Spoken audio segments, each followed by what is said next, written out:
ان میں سے کچھ کہہ رہے تھے اس عمارت کو گرا دیں اور کچھ کوئی اور رائے دے رہے تھے۔ سب باتیں کسی نتیجے پر نہیں پہنچ رہی تھی۔ لاسٹ پر سب میری طرف دیکھنے لگے کہ میری کیا رائے ہے، کیونکہ میں اس منحوس سائے کے روبرو ہو چکا تھا۔ میں نے کہا کہ اگر وہ سایہ ان موتوں کے پیچھے ہے تو اس عمارت کو گرنے سے کوئی فائدہ نہیں ہونے والا۔ اگر ہم نے ایسا کیا تو ہم سے وہ اس کا انتقام ضرور لے گی۔ ایک بات جو میں نے نوٹ کی تھی وہ تھی کہ اللہ کے ذکر سے وہ بدروح بہت ڈرتی ہے، کیونکہ جب میں اس کے روبرو ہوا تھا تو میں سورہ ناس پڑھ رہا تھا، جس کی وجہ سے وہ مجھے نقصان نہیں پہنچا پائی۔ ہو نہ ہو ہمیں کسی کامل مسجد امام کو یہ واقعہ سنانا چاہیے تاکہ وہ ہمیں اس کا کوئی حل بتا سکے۔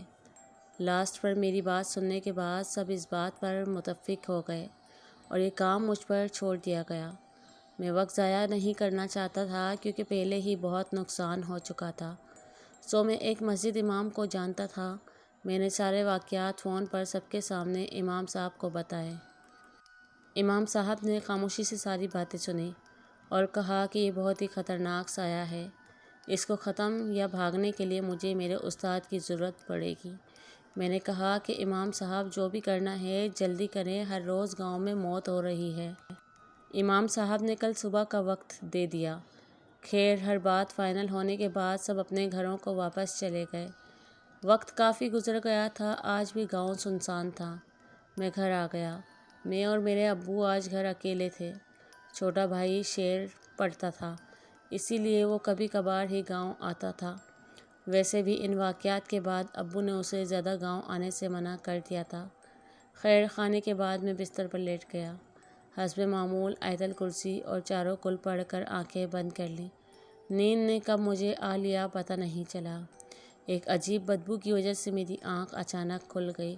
بدبو بہت گندی تھی، جس کی وجہ سے سانس لینے میں دشواری ہو رہی تھی۔ گھڑی پر ٹائم دیکھا، 1:18 ہوئے تھے۔ میں اٹھا اور باہر کی طرف آ گیا۔ غور کرنے پر محسوس ہوا کہ یہ بدبو صرف میرے کمرے میں ہی آ رہی تھی، باقی کہیں سے نہیں۔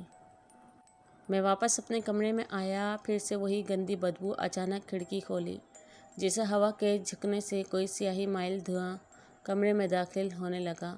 میں دوڑ کر کھڑکی کے پاس گیا اور جیسے ہی میں نے کھڑکی کے پار بازار میں دیکھا تو میری جان حلق میں اٹک گئی، کیونکہ باہر وہی سایہ نما عورت میرے کمرے کی کھڑکی کے سامنے بازار میں کھڑی تھی۔ میں لڑکھڑا گیا۔ اللہ کی پناہ، اس کا چہرہ اتنا بھیانک تھا کہ کمزور دل والے اس کی شکل دیکھتے ہی مر جاتے۔ 2 فٹ لمبے چہرے پر بال لہرا رہے تھے،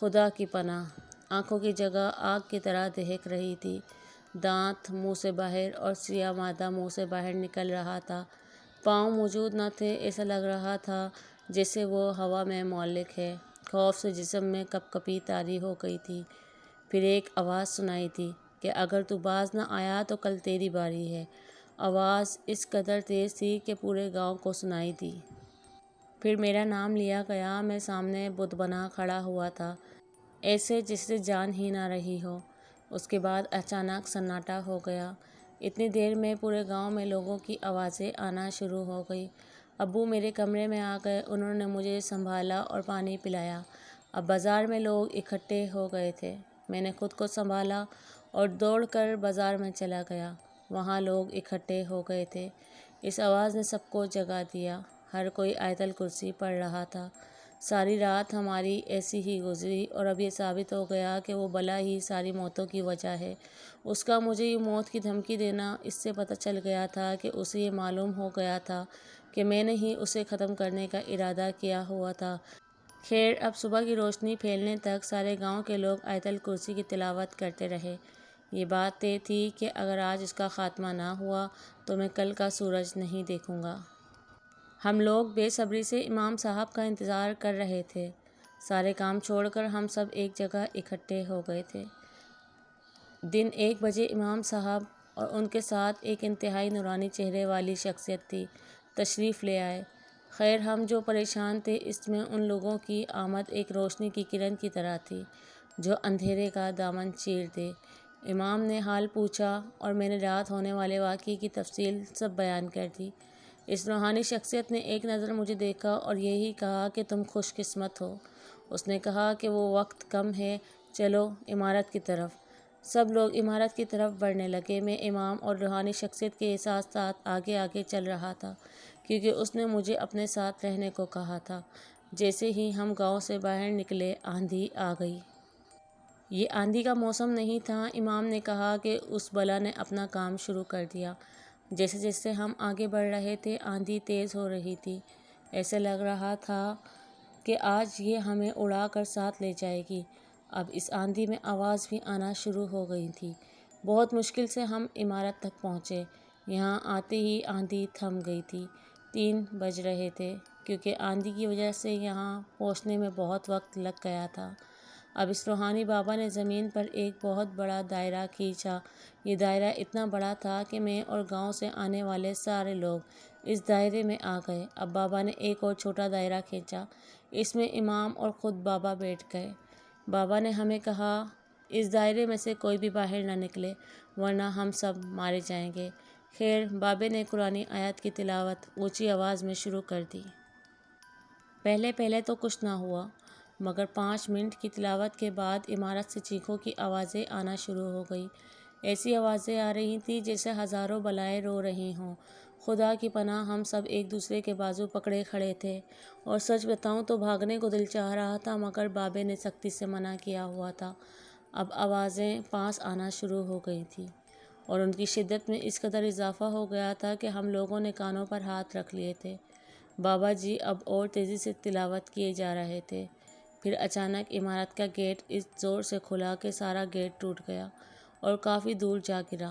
اب ایک بہت ہی خوفناک مخلوق اس راستے سے باہر نمودار ہوئی۔ یہ اتنی بھیانک تھی کہ گاؤں کے کچھ لوگ بے ہوش ہو گئے۔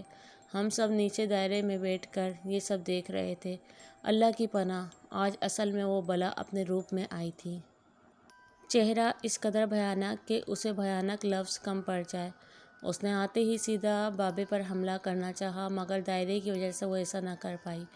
پھر وہ ہم لوگوں کی طرف آئی۔ اس کا ادھر آنا تھا کہ 10 لوگ اور بے ہوش ہو گئے۔ ہم انہیں پکڑ کر بیٹھے تھے تاکہ دائرے سے باہر نہ گر جائیں۔ اس بلا نے ہمارے دائرے کا چکر لگایا، مگر وہ حملہ نہ کر سکی۔ یہ سب اس دائرے کی وجہ سے ہو رہا تھا۔ آخر کار وہ ایک جگہ ساخت ہو گئی اور پورے زور سے چیخنے لگی۔ بابا جی مسلسل تلاوت کیے جا رہے تھے۔ پھر یکدم بابے نے ہاتھ اکھڑ کیا اور اللہ اکبر، اللہ اکبر، اللہ اکبر 3 بار کہا۔ اس کے ساتھ ہی اس بلا کا جسم آگ میں تبدیل ہو گیا۔ مجھے یاد ہے اس کی نظریں مجھ پر ٹکی ہوئی تھیں، جیسے کہہ رہی ہو میری موت کا ذمہ دار تو ہے۔ اب اس کا جسم راکھ میں تبدیل ہو گیا اور ہوا میں اڑ گیا۔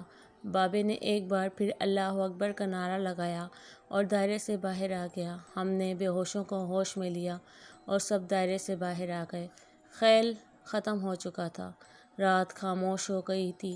سب اللہ کے روبرو سجدے کر رہے تھے۔ تھوڑی دیر بعد سب واپس گاؤں کی طرف آنے لگے، مگر امام صاحب اور روحانی بابا نے وہیں سے اجازت لے لی۔ آخری بار میں نے بابا سے پوچھا، بابا وہ کیا بلا تھی؟ بابا مسکرائے اور کہا، تم بہت خوش قسمت ہو، اور آگے بڑھ گئے اور جاتے ہوئے کہنے لگے، موت کا سایہ۔ سال بیت گیا، وقت کی ندی بہہ رہی ہے، مگر مجھے وہ بھیانک دور آج بھی کل کی بات لگتا ہے۔ مگر میں اللہ سے دعا کرتا ہوں پھر کبھی ایسا وقت نہ آئے۔